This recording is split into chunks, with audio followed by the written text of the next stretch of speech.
Welcome to this short video on the Student Academic Mentoring Programme. This video will talk you through why you should sign up to have a mentor and how to make the most out of being a mentee.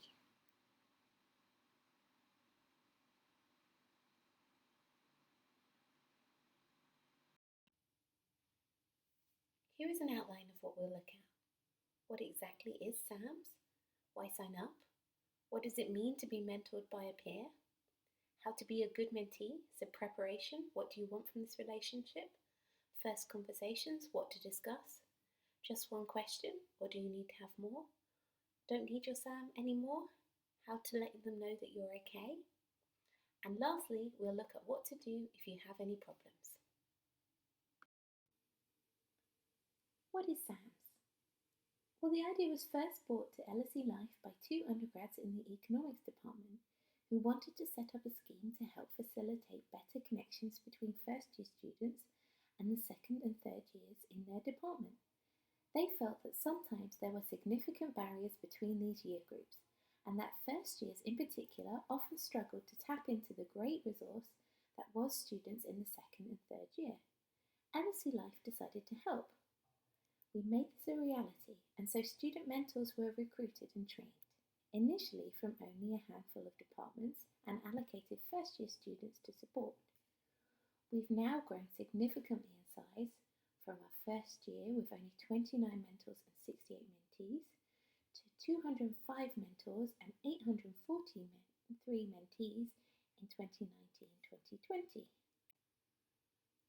Why should you sign up? Well, you'll be allocated a friendly, fully trained second or third year student from your department. There is no such thing as a silly question. That student is there to help you with any questions or academic problems you have at LSE. As recent first years themselves, they can relate to what you're experiencing.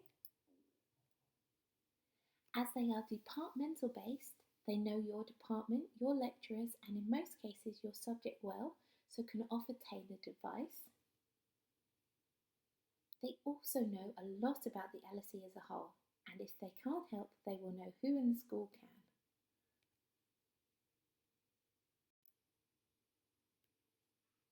So let's look at the benefits of being mentored by a peer.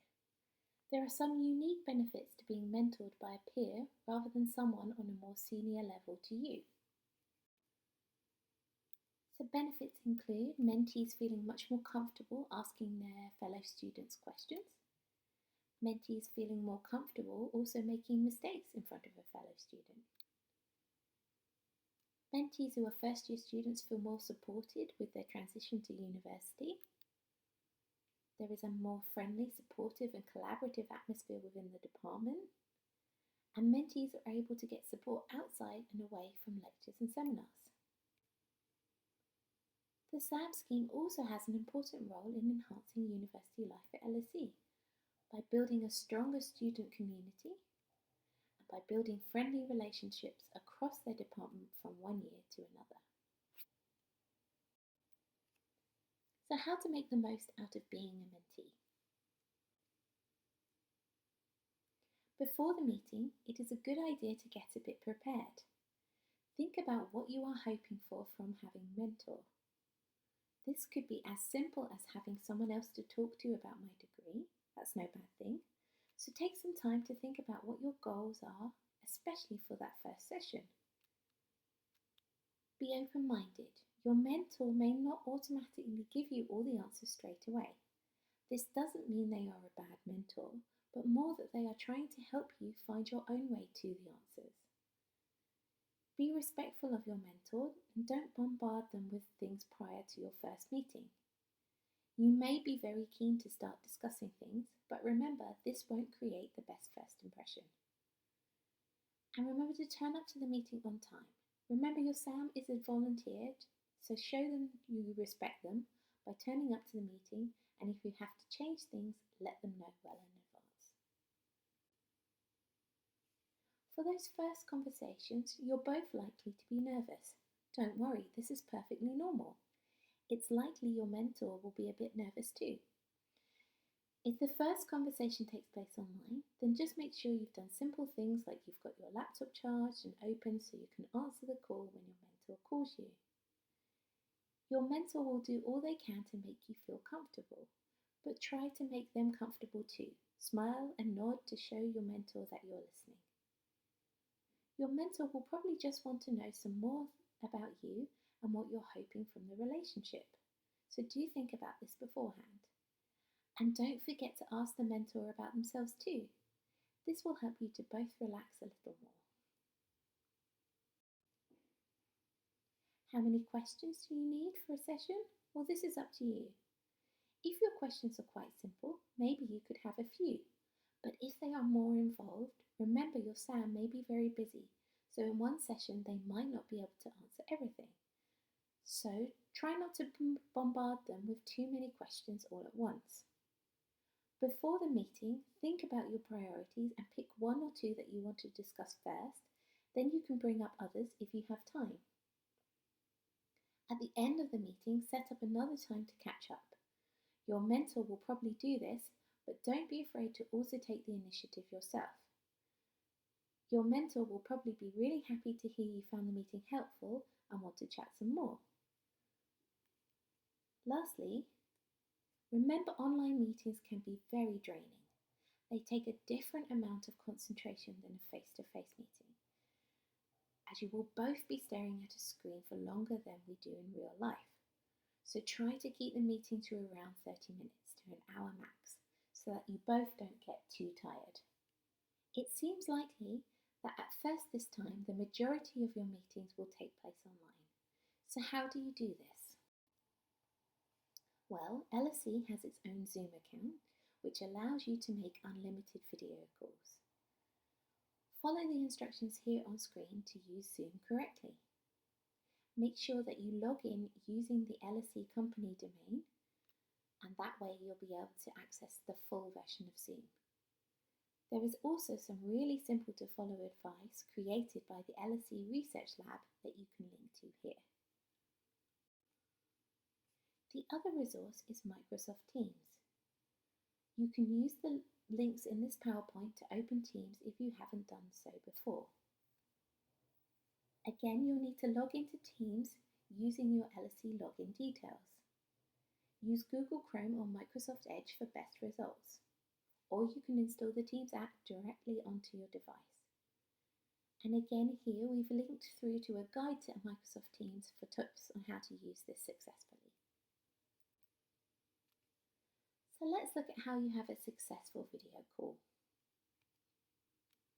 Find a quiet place to talk where you won't be interrupted. If possible, using headphones or a microphone might help you be heard more clearly. Treat a video call like you were seeing each other face to face. Make sure you're dressed appropriately and prepared. Check what's in shot. Do you want your mentors to see that pile of washing or unmade bed? And consider propping your laptop up on some books for a better angle for the call. There are also other ways you can get and stay in contact with your mentor. When you are first given their details, this will normally come via your LSE email. So after contacting them initially, you could both decide this is your preferred method of contact. There is nothing wrong with this if it works for both of you, but you could also try some of the other suggestions here. Lastly, if you find at any point in the year you've either changed your mind about needing a SAM or got the answers you need and feel okay now, or just feel happier now to work on things on your own, don't feel bad. This happens, but do please let your SAM know. They are students just like you who are giving up their time to be a mentor. Each year I hear from mentors who say it was just like their mentee dropped off the face of the earth. It is just nice and courteous if you take a few minutes to thank them and let them know you are okay and don't need any more help now. So please do this. You can email them directly, or if you prefer not to for whatever reason, we have created a simple online form you can fill in and we'll let the mentor know for you. We will pass the links to this online form to you via email. and it will also be on the SAM Mentor Moodle page. Lastly, what to do if you experience any problems. Now, problems are rare, but the most common tend to be getting mentors to reply, a mentor that doesn't seem able to help, or not really getting on with your mentor. If any of these things happen, don't suffer in silence. There are things that we can do to make things better, so just get in contact. At any time, you can contact me or LSE Life if you are having problems. Please don't wait until the Michaelmas term or Lent term surveys. It is too late then for me to make things better. So please don't suffer in silence and just let us know. Okay, that's the end of this session. Thanks for listening. And don't forget there is more information about SAMs on the SAM Mentor Moodle page in the Mentee section.